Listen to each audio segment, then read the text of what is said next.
barbaric murder takes place in a schoolyard. It was a brutal, brutal crime. The violence to the body was horrific. Strange marks cover the victim's body, indications of a savage attack. Detectives try to find the killer. Fingerprints, teeth, even concrete are all painstakingly analyzed for clues.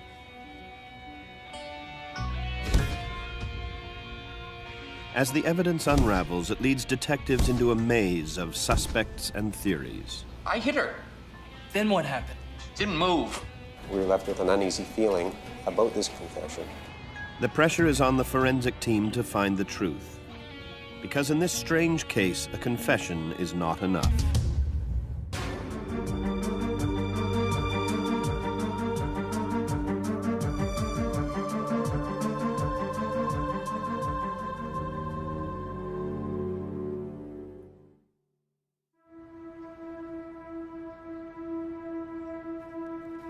"6 a.m., May 20th, 1990. Behind Grant Park High School in Winnipeg, Manitoba, a horrific crime is discovered. Shortly after the body is found, two forensic officers, Don Boulay and Carrie Armit, arrive at the crime scene. They too are shocked by what they find. Carrie Armit was responsible for gathering the forensic evidence at the crime scene. It wasn't a simple stabbing, shooting. The body had sustained a number of serious injuries.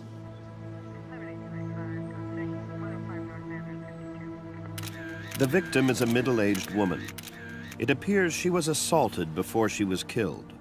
Her shirt has been pulled up over her head and her purse strap is wound around her neck. Forensic officer Don Boulay, Armit's partner in the identification unit, was responsible for photographing the crime scene. The victim was naked from the upper body down. The only thing she had on her lower body was her stockings. So it would appear that there's something of a sexual nature that had happened there as well. The savagery of the attack and the state of the victim's body convinces police that they are dealing with a vicious psychopath.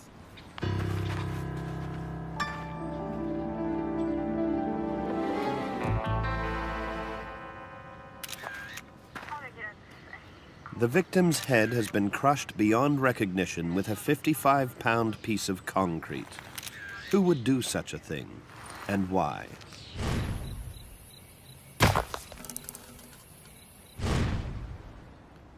The attack was so violent, blood had spattered up to 20 feet away from the body. Whoever was present when the violence occurred to the body would have received more blood spray and tissue matter on. The officers find a pair of black dress shoes and one white canvas slip-on. They are all the same size.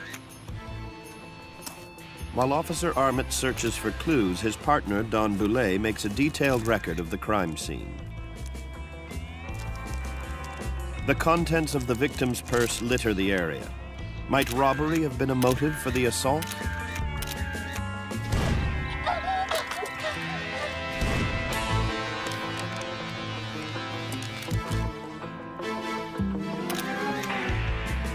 The area around the body is covered with footprints. Could there have been more than one assailant? The crime scene was a mess. It's outside, and in the middle of a schoolyard. There were also footprints, tire impressions, there were cigarette butts, and so on. I remember as I'm photographing this scene, and in fact, I may have even made comment to one of the other officers there that for all we know, this guy could be watching us because there are several apartment blocks in the area. And it was just an odd feeling at that time. Some 200 feet away from the crime scene, there's an open parking lot.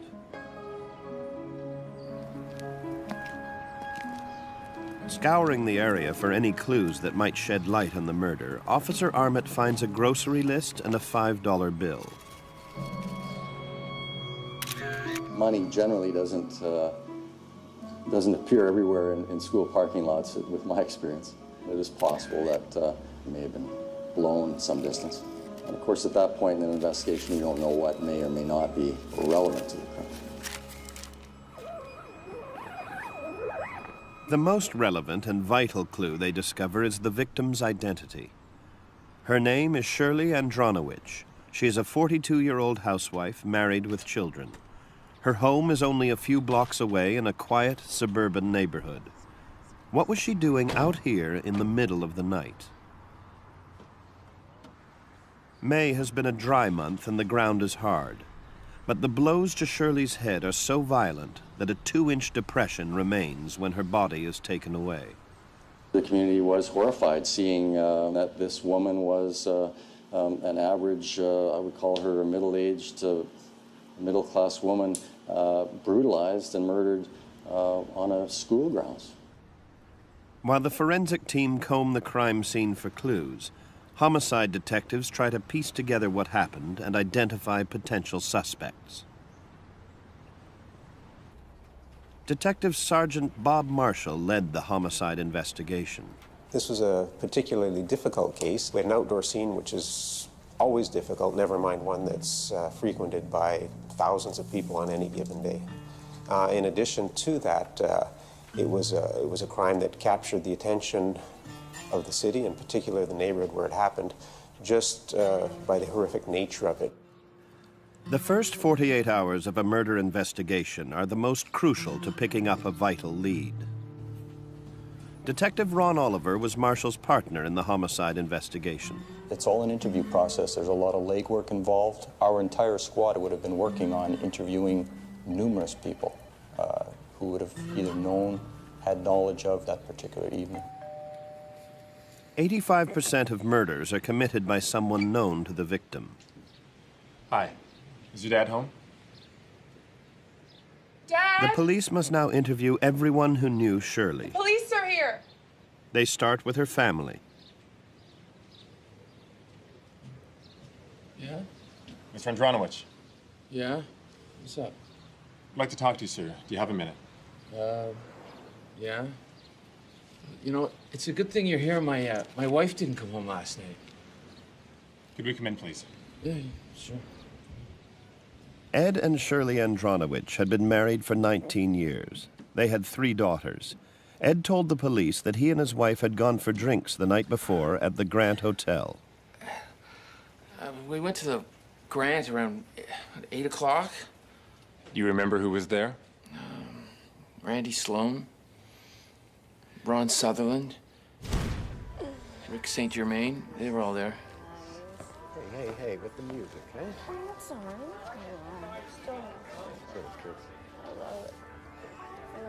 The Grant is near Ed and Shirley's home. They are regulars here. Shirley likes dancing and flirting.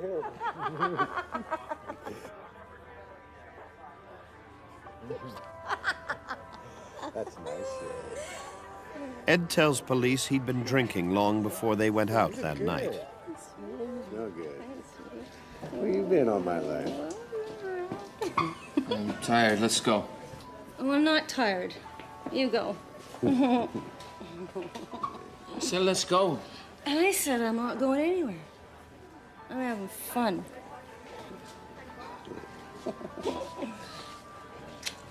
Yeah.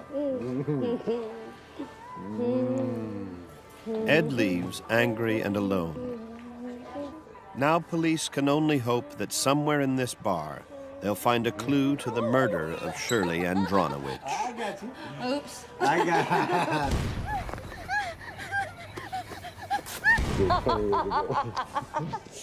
Does anyone in the bar know anything about what happened later that night? Do they know who might have killed her? Could the murderer be amongst the drinkers who were watching her that night? What the police discover will shock and surprise the whole community.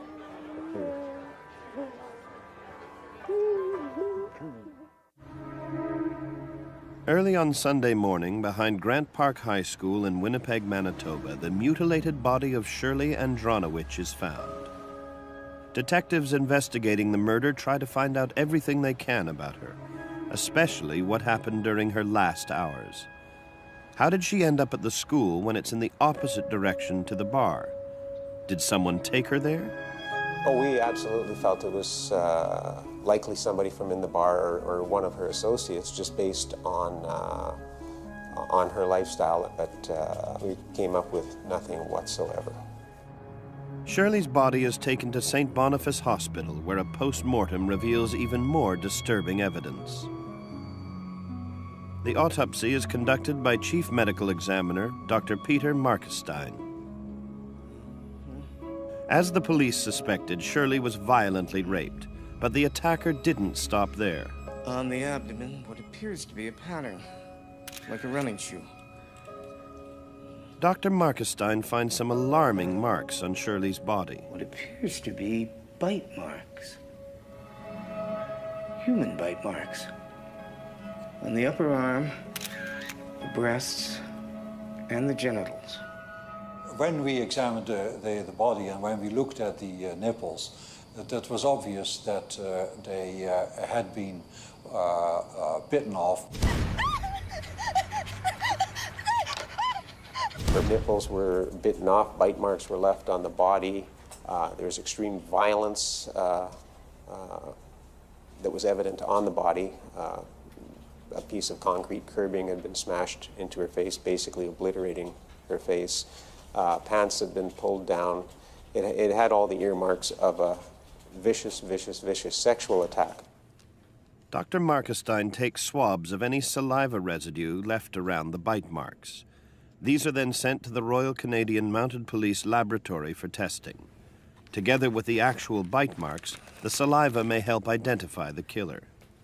If there is presence of saliva, in those days, what we did, now we would do DNA. In those days, we determined if the person were a secretor, that is, if they were to secrete their blood groups into their body fluids, it would be possible to match that with the accused or with the assailant.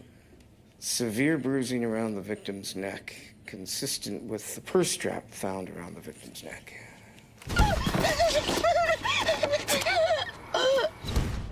It's hard to determine whether Shirley Andronowich died from strangulation or from the repeated blows with a heavy object which crushed her skull.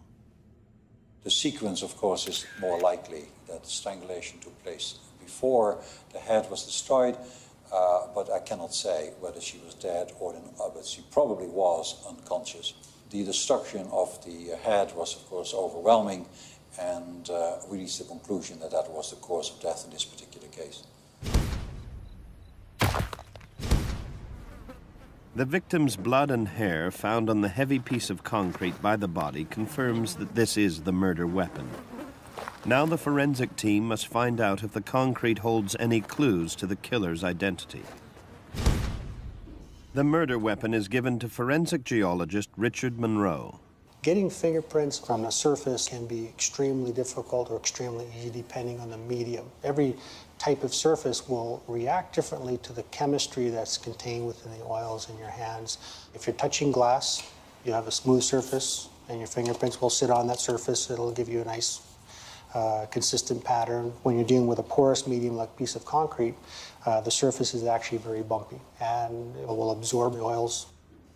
Looked at microscopically, concrete resembles a series of sharp ridges. Any oils left by a finger would be balancing precariously on top of these points. In 1990, no one had yet been able to get fingerprints off concrete. The concept at the time was it was virtually impossible to get fingerprints on a porous medium. The technology didn't exist to be able to do that. A substance had to be found that would fix the fingerprint oils to the concrete ridges so they could then be treated with chemicals to make them stand out and become visible. Meanwhile, police try to piece together what happened during the last hours of Shirley's life. They round up the man she was dancing with, Randy Sloan, and his friends Richard St. Germain and Ron Sutherland. Detectives Bob Marshall and Ron Oliver interview them and everyone else they can find who was at the bar that night. We were having a good time. She was warming up. I told her my wife was at a hen party and her old man was passed out at home. I said, you know, why not come to my house, watch a movie, have a few beers? We were just dancing, you know. But Randy, I told him to ease off, because she was married. Randy told him to get lost. And Ron said, if you say it again, I'll break your arm. So I said, Ron, just go sit back down. So about 11 o'clock, I figured I'd had enough, and I asked Shirley if she wanted to come home with me. She said no. Too bad. She'd be here today. I have no idea when I left, but I went home alone. I just kept drinking, so I don't really remember too well what happened after that. Each of the men claim they left the bar alone. None of them have any idea who might have killed Shirley.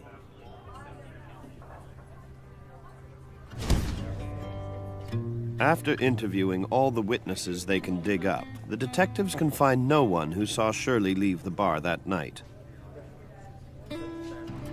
2 days after the murder, police ask Ed Andronowich to come up and tie up some loose ends. Robbery still figures as a possible motive for the attack. There's a number of unanswered questions. For example, she wasn't wearing wedding rings, so did she have them? Were they missing? Her purse had been gone through, so no sign of credit cards. Did she have any? No, we don't have no credit cards. Who needs the dead, eh?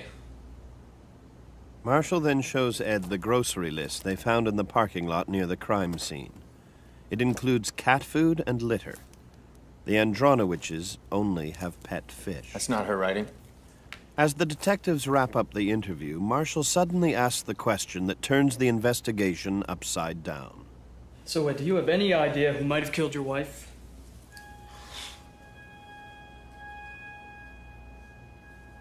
I might have. What do you mean you might have? I'm not sure. I can't remember. Are you saying that you might have killed your wife? It's possible. Ed, before we go any further, we want you to understand that you could be charged with murder. I know. So, what makes you think that you killed your wife? I hit her. Shirley came home from the bar. It was late, after midnight, and we got into a fight. A bad one. Where have you been? Leave me alone. Come on, well, let's go to bed. Oh, let go of me. I'm sleeping on the couch. Who you been with, you dirty slut? Get off me. You disgust me. I swear Oh, yeah. Come on. Come on, try it. Come on, hit me. You're pathetic. She hit me. She dared me to hit her back. I hit her. She fell. Then what happened? She didn't move. So what did you do? I guess I put her into the car. What do you mean you guess? I did. She was unconscious. Why? I thought she was dead. Where did you take her? I guess I took her to the school. I remember a field, bleachers.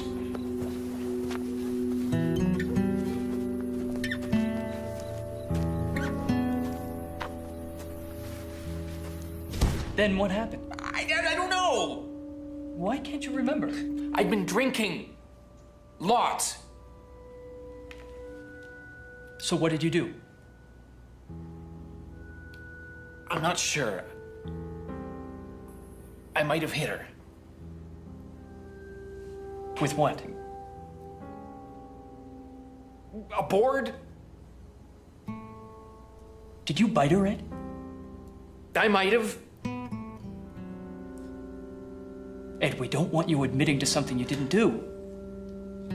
Are you sure you killed your wife?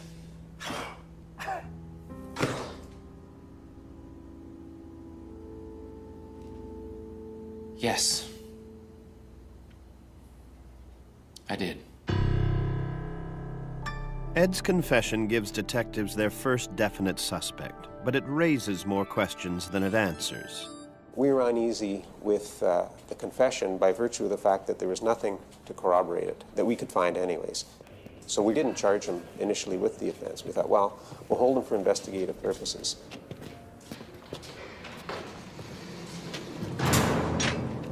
The police must now prove whether Ed killed his wife or not.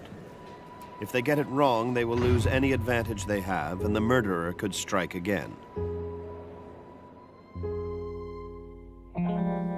The next day, detectives talk to Ed's daughter.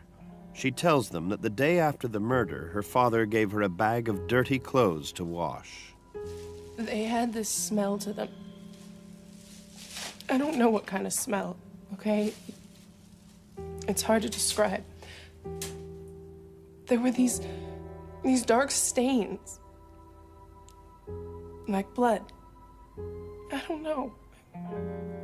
I got scared, and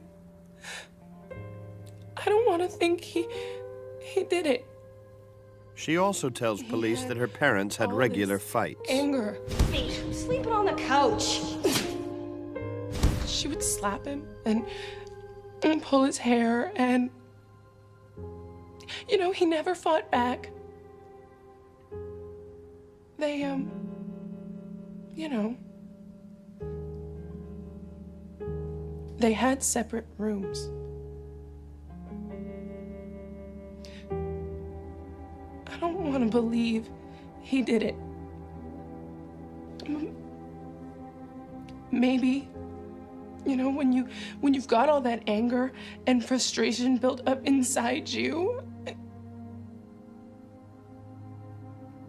it just explodes.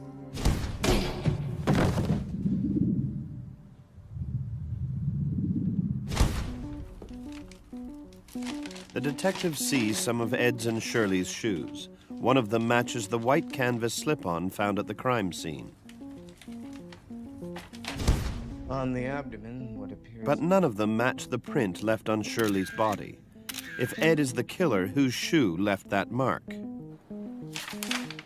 Police have Ed's confession and his daughter's potentially damaging testimony. They now take a blood sample to compare to the blood type found in the saliva on Shirley's bite marks. The results could seal Ed's fate. Forensic officers, meanwhile, continue their painstaking search for any evidence that might support Ed's confession. They measure the tire tracks found at the crime scene and compare them to those of Ed's car. They are similar but inconclusive. Good? Okay, yeah. The inside of Ed's car is examined too. If he did use it to take Shirley to the school, there should be some evidence left inside it.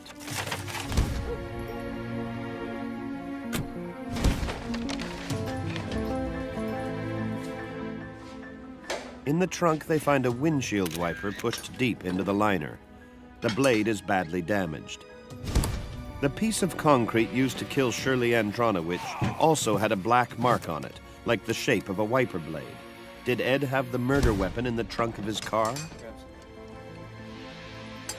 Many small pieces of concrete were also found, which isn't unusual given that Ed works in construction. But could they be from the block that killed Shirley? They are sent to forensic geologist Richard Monroe for analysis. There were several pieces in that trunk, and we tried to go over the whole block on either side to see if there was actually a physical match. There was a lot of time invested trying to put that block in that vehicle. Monroe even goes so far as to visit the crime scene. Part of doing an investigation is understanding what you're looking at totally. You don't just zero in on one small aspect. You have to take a look at the whole picture, seeing what a potential witness might see, what a witness might hear, noise of a bus going by, or whatever it might be. Monroe then notices the parking lot a couple of 100 feet away.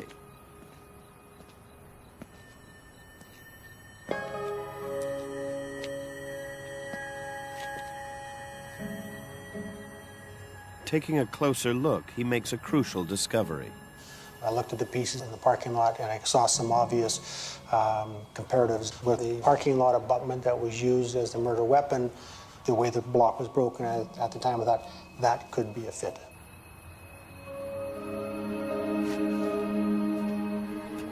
The murder weapon did not come from Ed's car. It had been at the crime scene all along. Having found where the murder weapon came from, Monroe gets the company that manufactured it to make him an exact replica. He cuts that into small sections so he can conduct a variety of experiments to try to read fingerprints on concrete. Inventing a new science is a long, meticulous process. There wasn't a day I didn't work on it, and it was pretty intense, 18, 20 hours a day sometimes, just to be able to get through it. If Ed's fingerprints are found on the concrete block, he faces life in prison for the murder of his wife. His future could now depend on Monroe doing something no one has yet been able to do.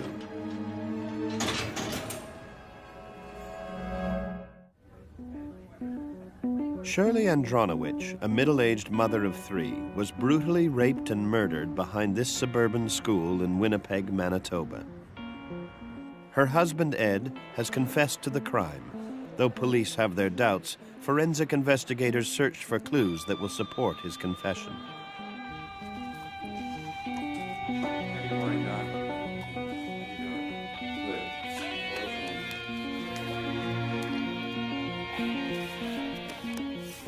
Officer Carey Armit discovers 2 fingerprints on the grocery list he found in the parking lot near the crime scene.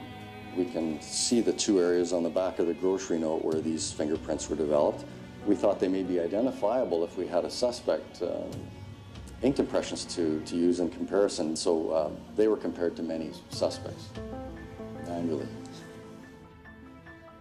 The prints are clear enough to establish that they don't belong to Ed or to his murdered wife, Shirley. Perhaps this harmless list has nothing to do with the case after all. The forensic investigators leave no avenue unexplored. Anything the killer touched could help to identify him, even the bite marks he left on Shirley's body. An impression of Ed's bite is made in wax so it can be analyzed.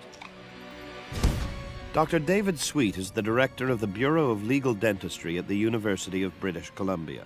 There are a variety of crucial questions that can be answered in criminal investigations, and they are centered around dental evidence. In the case of a bite mark, if you identify the bite mark, you're able to conclude who created that bite mark, and that becomes a very important issue for the police. Dr. Sweet traces the wax impressions of Ed's bite onto a piece of acetate.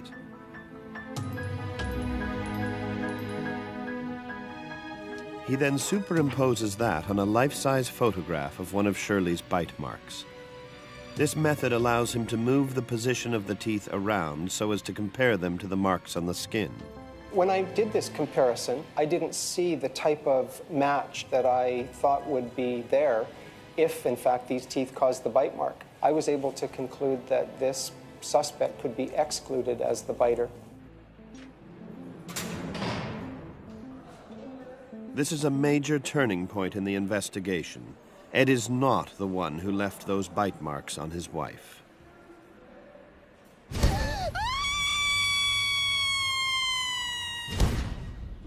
And then the final piece of evidence. The results of the saliva analysis come back from the lab. Now the investigation takes another dramatic turn. The saliva was from a person who is a so-called secretor. And by that I mean they secrete blood factors in their saliva. Shirley's murderer had B-type blood factors in his saliva. Only 6% of the population fit this profile, and Ed Andronowich is not one of them. Ed's shoes don't match the print left on Shirley's body. There was no evidence Ed had transported her in his car. Ed's teeth don't match the bite marks on Shirley's body. And the killer has type B blood. Ed does not. After 56 days in jail, Ed is finally released. The police are baffled. If he didn't murder his wife, why did he confess to it? Ed Andronowich confessed to the crime because he genuinely believed that he may have committed the offense. He knew that he'd been having trouble with his wife. He knew he'd been in a fight with her. He knew that she was dead, and he had no explanation, so it's kind of like, who else but him could have done it? It was a true whodunit murder case It may have started out looking like a potential domestic assault, but in fact, that particular theory was proved to be wrong, and there was some person out there who had committed this horrible act and possibly may commit another similar offense.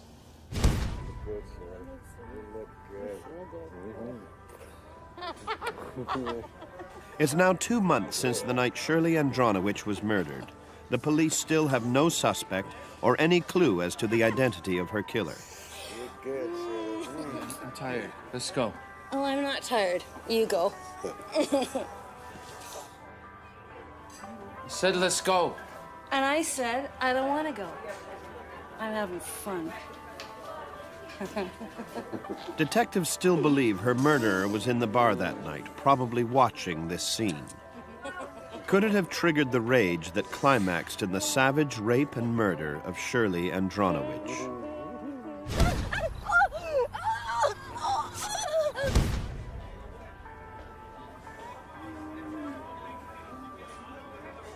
Now, 2 months later, the early advantage has been lost, and a psychopath is still at large. He could strike again at any time.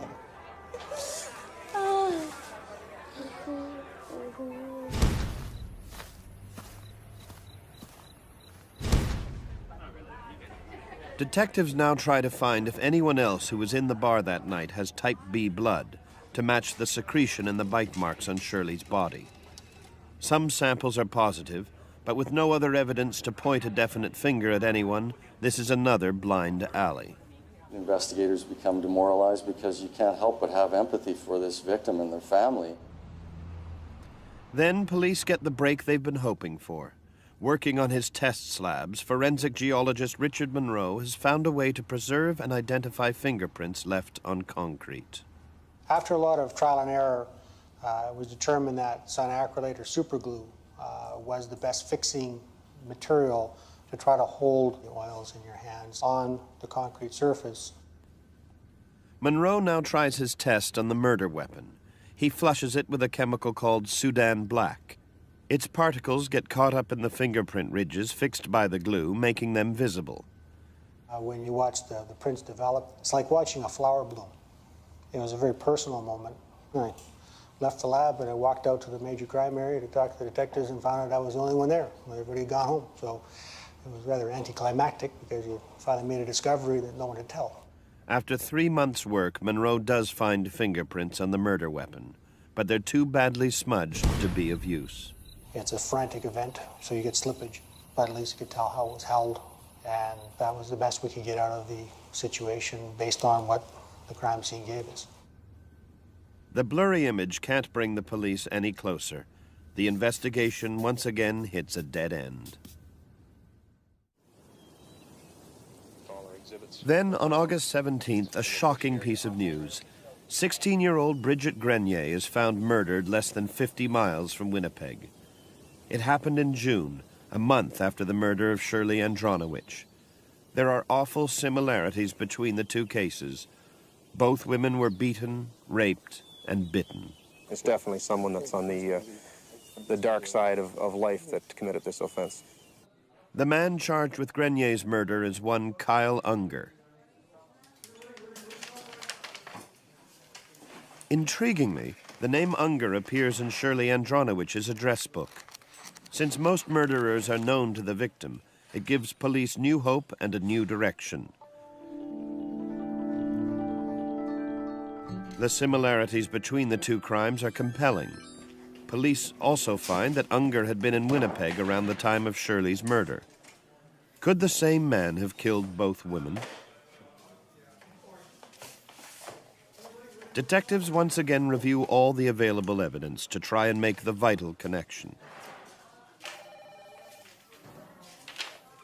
But then, checking airline records, they discover that although Kyle Unger was in Winnipeg in May of 1990, he left the city a few days before the murder. He never returned. And the Unger and Shirley Andronowich's address book is an uncle she hadn't seen in years.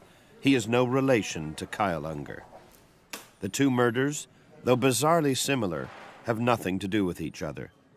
The case begins to crumble. We were carrying on with the investigation. We were chasing down a number of leads.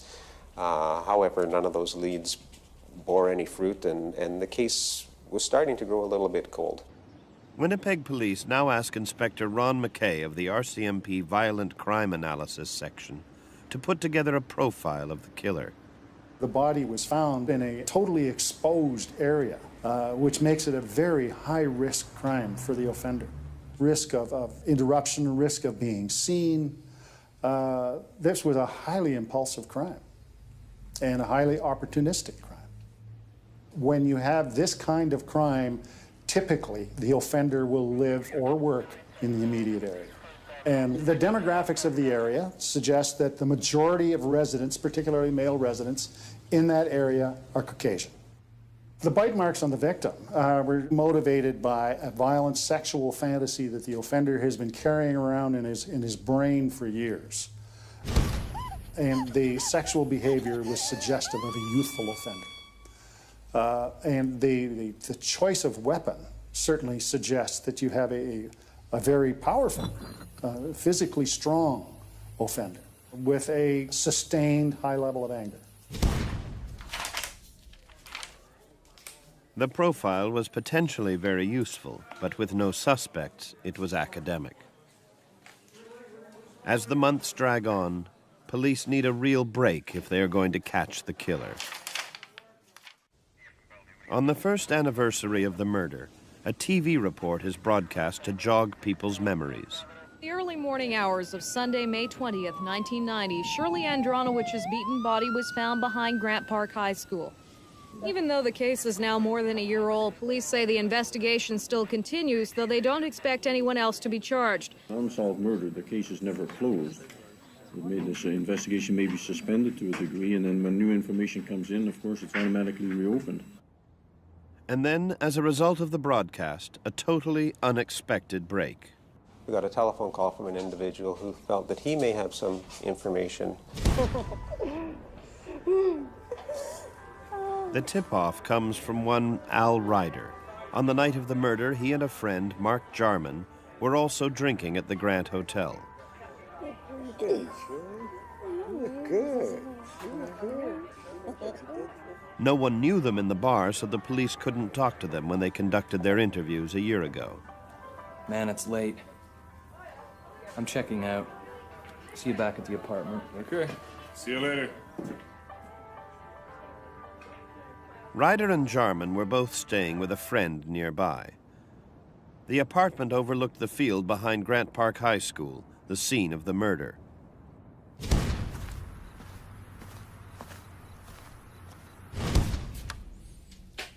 Hey, what's up? When Ryder returns to the apartment, he finds Jarman visibly shaken. What's up with you, Mark? This guy. He tried to rob me. What happened? I fought him off. I hit him on the head with a cinder block. I think I killed him. You killed him? You sure, man? Yeah, I think so.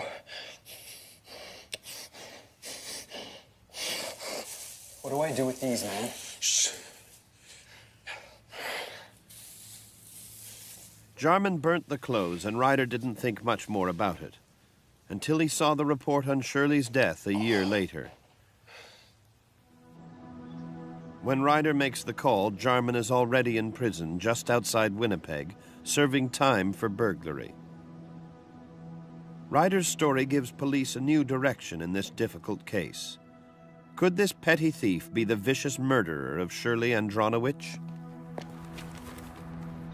The first sign that the story could have some substance comes from the seemingly innocent grocery list Carrie Armitt found near the crime scene the day after the murder. It has 2 clear fingerprints on it. It turns out that the day before the murder, the mother of the friend with whom Jarman was staying asked him to get some groceries for her. She gave him $100. Jarman left her the change with the groceries. She was the owner of a cat. As Jarman is already in prison, his fingerprints are on file. Armitt compares them to the prints he found on the grocery list. 2 fingerprints on the grocery note were identified. one having been made by Mr. Jarman's left thumb and one by his left middle finger. There was enough detail to positively identify him as having made these fingerprints. Right. But Marshall knows that a print on a grocery list found in a busy public area won't tie Jarman to the murder, especially when the place he was staying was so near the crime scene. 20 hours after Ryder's phone call, the detectives go to interview Jarman in prison. We tried to be as well armed as possible before going into an interview of this magnitude for a crime of this seriousness. There's a lot riding on this interview. It's been over a year since the murder and the police haven't charged anyone yet. But for the first time in the investigation, Marshall and Oliver feel optimistic, and Jarman appears to want to talk. And I met up with the woman. We got talking. She was looking for her shoe, she said. She'd lost her shoe.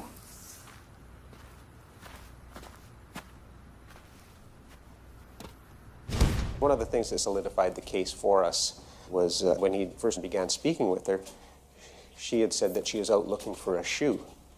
And we knew we were onto the right track at that time because there was a shoe found with the body and the matching shoe was found back at her house.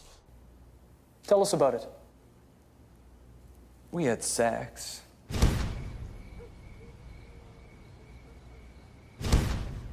That was it. Then I got into a fight with this guy. He tried to rob me. We had a fight. That's how I got the blood on me.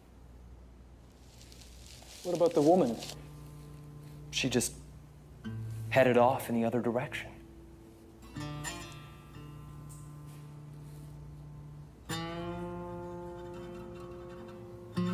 There was no other guy there, Mark.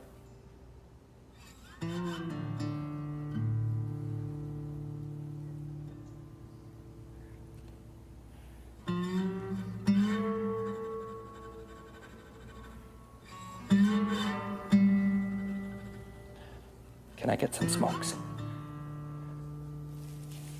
Okay, let's take a break. I'll be right back. Could he really be the vicious killer they've been hunting for over a year?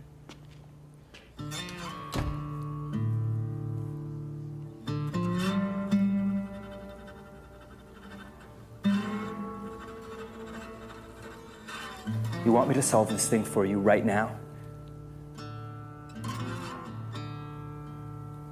The stuff about the guy, it's bullshit. I did it. Okay? I did it.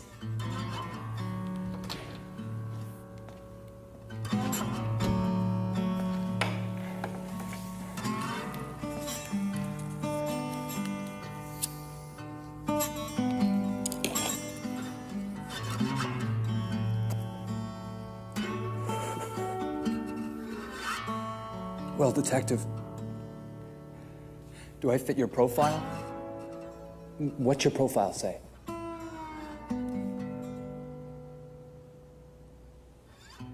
Jarman then gives them a full confession. He admits to having sex with Shirley Andronowich, but insists it was consensual, saying he only killed her when she accused him of rape. He wasn't going to prison for rape.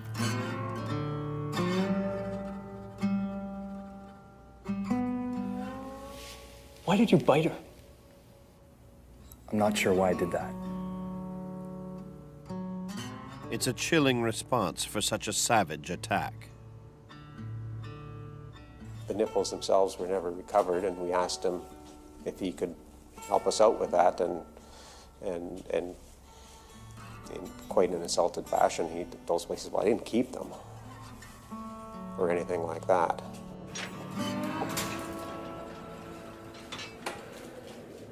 Marshall has already had one confession in this case. He's all too aware that without solid evidence, Jarman's story may not stand up in court.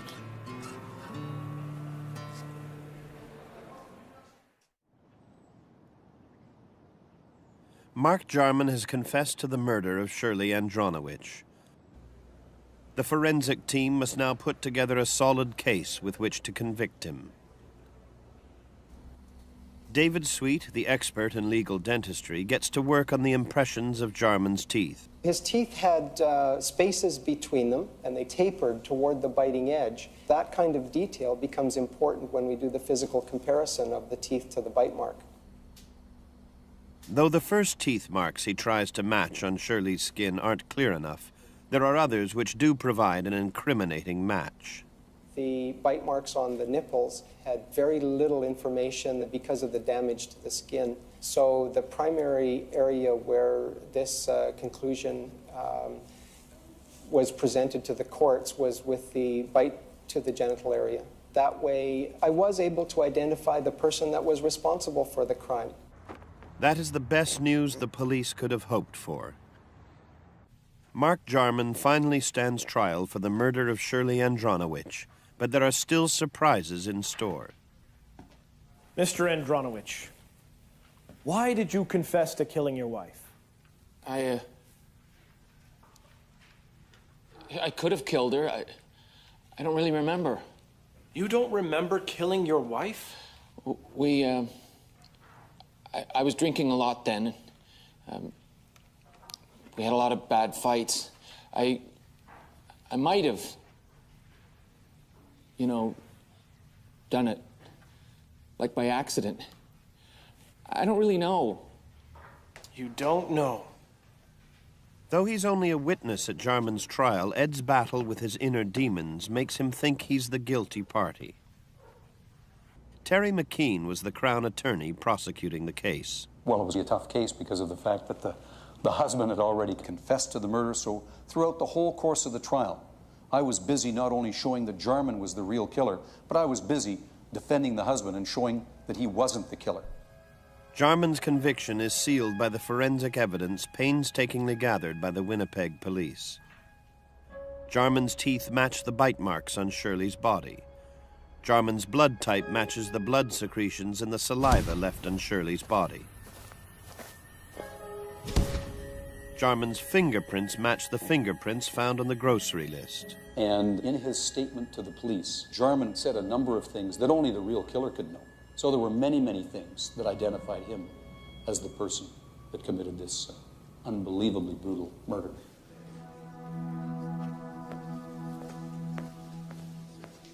After a 4-week trial, Mark Jarman is found guilty of murder.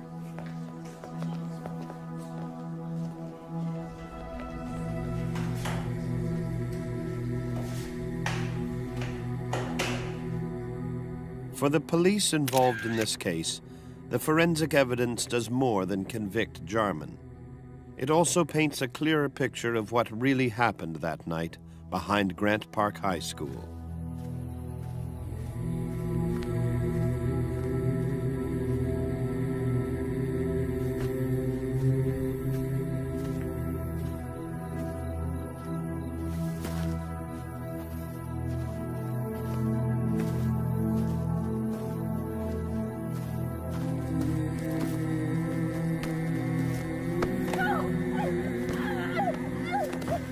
The violent nature of the whole attack just didn't sit well as far as being consensual.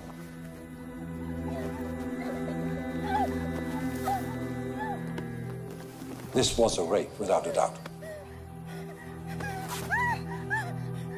Jarman thought, well, rather than get arrested, charged, and locked up in jail as a rapist, I'd better kill her, basically save myself that trouble.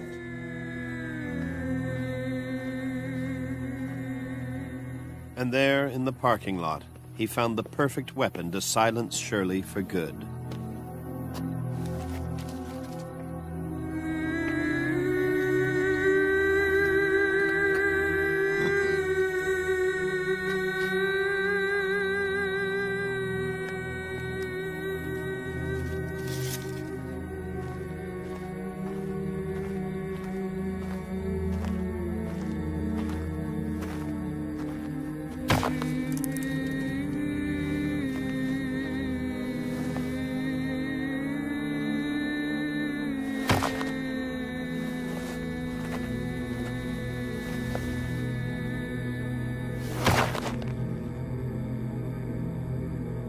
15 years after having done this case, what sticks in my mind is the absolute brutality of this murder and sexual mutilation. It's unlike any other case I've ever done, and I've done a few murder cases.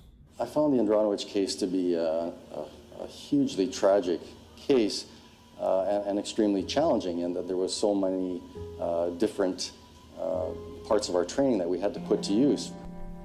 With all the answers the evidence provided, there is one that may never be known. Why, even with the real killer on trial, did Ed Andronowich still think he might have murdered his wife?